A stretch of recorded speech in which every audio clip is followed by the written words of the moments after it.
మీరిద్దరు ఒకరినొకరు ఎన్నెన్నో మాటలు అనుకొని కొట్లాడి ఒకరి మీద ఒకరు అరుచుకొని మీ మధ్యలో మాటలు బంద్ అయిపోయినప్పుడు కొంచెం సేపటి తర్వాతనో లేదా ఒక రోజు తర్వాతనో వాళ్ళే వచ్చి నీకు సారీ చెప్తున్నారు, తప్పైంది ఇంకెప్పుడు జరగదు అంటున్నారు, ఆ రిలేషన్షిప్ని బతికేయడానికి ట్రై చేస్తున్నారు అన్నప్పుడు ఖచ్చితంగా వాళ్ళదే తప్పు అని డిసైడ్ చేసేసేయకు. ఎన్నిసార్లు మీ మధ్యలో కొట్లాటలైనా ఫస్ట్ వాళ్ళే వచ్చి సారీ చెప్తున్నారు అంటే అన్నిసార్లు తప్పు వాళ్ళదే అయి ఉండకపోయి ఉండొచ్చు. మీ ఇద్దరిది ఈక్వల్గా తప్పై ఉండొచ్చు, కొన్నిసార్లు నీదే ఎక్కువ తప్పై ఉండొచ్చు. వాళ్ళు సారీ చెప్తున్నారంటే ఆ రిలేషన్షిప్కి వాళ్ళు ఇచ్చే వాల్యూ అట్లాంటిది, నీకు వాళ్ళు ఇచ్చే వాల్యూ అట్లాంటిది. అంటే ఎన్ని కొట్లాటలు జరిగినా నువ్వు లేకుండా వాళ్ళు బతకలేరు, లేకపోతే నిన్ను బాధ పెట్టడం వాళ్ళకి ఇష్టం లేదు, ఈ రిలేషన్షిప్ని ఎండ్ చేయడం ఇష్టం లేదు. కాబట్టి వాళ్ళు దీన్ని డ్రాగ్ చేయకుండా వచ్చి సారీ చెప్తున్నారు అంతే.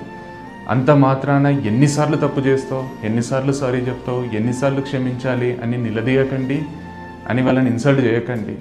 వాళ్ళు ఈ గొడవలన్నిటికంటే ఎక్కువ ఇంపార్టెన్స్ మీతో ఉన్న రిలేషన్షిప్కి ఇస్తున్నారు.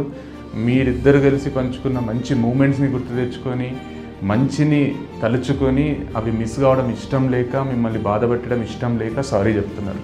వాళ్ళకు వాల్యూ ఇవ్వండి, మళ్ళీ రిలేషన్షిప్ని ముందు తీసుకుపోయి గొడవ లేకుండా గడపడానికి ట్రై చేయండి. కానీ వాళ్ళే సారీ చెప్తున్నారన్నంత మాత్రాన వాళ్ళదే తప్పని డిసైడ్ చేసేసేయకండి. నాకు తెలిసి వాళ్ళు దొరకడం మీ అదృష్టం. అట్లాంటి వాళ్ళని వదులుకోకండి.